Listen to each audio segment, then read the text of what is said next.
Well, let's focus on Spain now. Atletico Madrid remain level on points at the top of the table after a late 1-0 victory against Valencia. We'll discuss them in a moment, but we'll start with Alaves beating Real Madrid away from home for the first time since the year 2000. Julien and Ali Moreno with us. Ali, it wasn't supposed to be like this for Madrid. Did well midweek against Inter, looking to carry that momentum. Bang, hit a big brick Alaves wall. Yeah, but it's more of the same for Real Madrid. It's one step forward, two steps back. We should not be surprised at this point, to be quite honest with you. And while people may say, well, no Benzema, no Sergio Ramos, injuries, COVID, so on and so forth, you just look at Real Madrid overall, and there are certain things that you just cannot ignore. In today's starting 11, when you look at the talent available and the names that are available, the facts are the facts. 3 goals in this starting 11. 3 goals. Modric, Mariano, and Eden Hazard. Eden Hazard comes off injured around the 30th minute. So 2 goals from that team. And this is a team that struggles to create opportunities. Even at the best of times during this year, they've struggled to create opportunities. Well, today it was more of the same. A lot of possession of the ball, a lot of passing and movement and sideways and back, but not a lot of creativity, not a lot of energy in the attack. Outside of Mariano, you don't see somebody who's actually trying to run in behind or getting between defenders or trying to get themselves in good positions. They just go from A to B to C to D and back to A, B, C, and D. There is nothing surprising about Real Madrid. And then the most concerning part for me in Real Madrid is how vulnerable and how passive they are defensively. How 2 guys in Lucas Perez and Joselu dominated that back line, in particular Joselu.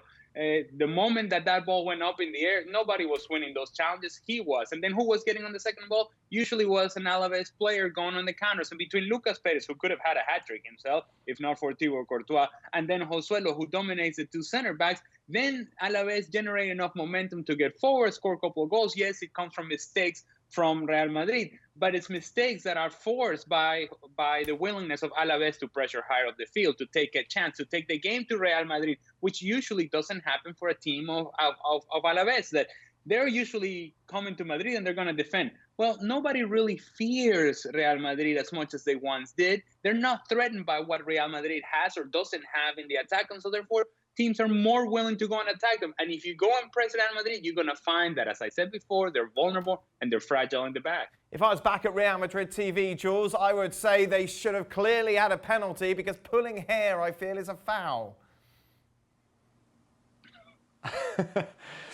Yeah, and I guess you that would be your right to do that, but I think it goes beyond, even if that, they could have had a penalty, maybe 2 penalties. There's the one on Hazard as well, when he gets injured after his shots. But if you have to look beyond that, and I agree with Ali, they're not good enough. I don't know why Marcelo is still playing for that team. He is a liability. The absence of Valverde, Ali mentioned no Benzema, no Ramos, but Valverde, especially for those runs, Modric and Kroos, when they play alongside Casemiro, there's not that intensity, there's not the runs anymore. Of course, they're great on the ball and they've got great vision and great passing range, but you miss so much the runs of Valverde, the power that Valverde brings into this team with the ball, or even just his runs onto the box, like we saw in the Clásico, for example, on the Benzema goal. There's none of that in the midfield without him, and I just think maybe, and I know that Zinedine Zidane loves Eden Hazard and he wants him to be back at his best and etc. But 3 starts in a row? Really? After missing for a whole year? You put him 3 times in a row, so 3 games in 7 days. I just don't think that was wise from the beginning. Yeah, we talked about Antoine Griezmann a lot, haven't we, over the last few months, and that big money move from Atleti to Barcelona. We don't talk about Eden Hazard as much because he's not playing. Starts to play, obviously off injured again today, Ali. Do you agree with Jules that maybe this was a mistake from Zidane playing 3 in a row? If it was just 3 in a row and if it was 90 minutes apiece, yes. But when you look at the totality of minutes of Eden Hazard over that period of time, he's the automatic sub at the 60th minute. He's coming off.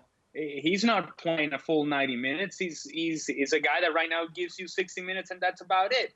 And maybe there's some physical limitations to Eden Hazard, but when you look around and you see what's available for Real Madrid, and Eden Hazard is what we think the best version of Eden Hazard that has been available to Real Madrid, then you got to put him out there. As I just mentioned, limited in the attack, then what other option does Zinedine Zidane have? If only it was for 60 minutes. The problem is that he cannot even get through 30 minutes.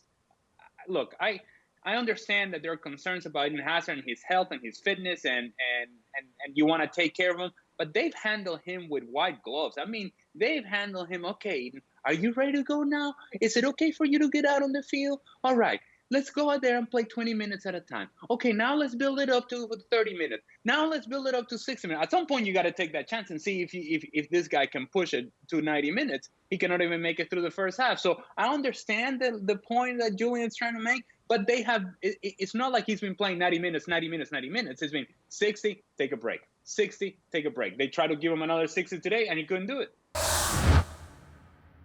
Well, thank you very much for watching ESPN on YouTube. For more sports highlights and analysis, be sure to download the ESPN app. And for live streaming, premium content, and let's not forget as well, ESPN FC 7 days a week. Subscribe to ESPN Plus.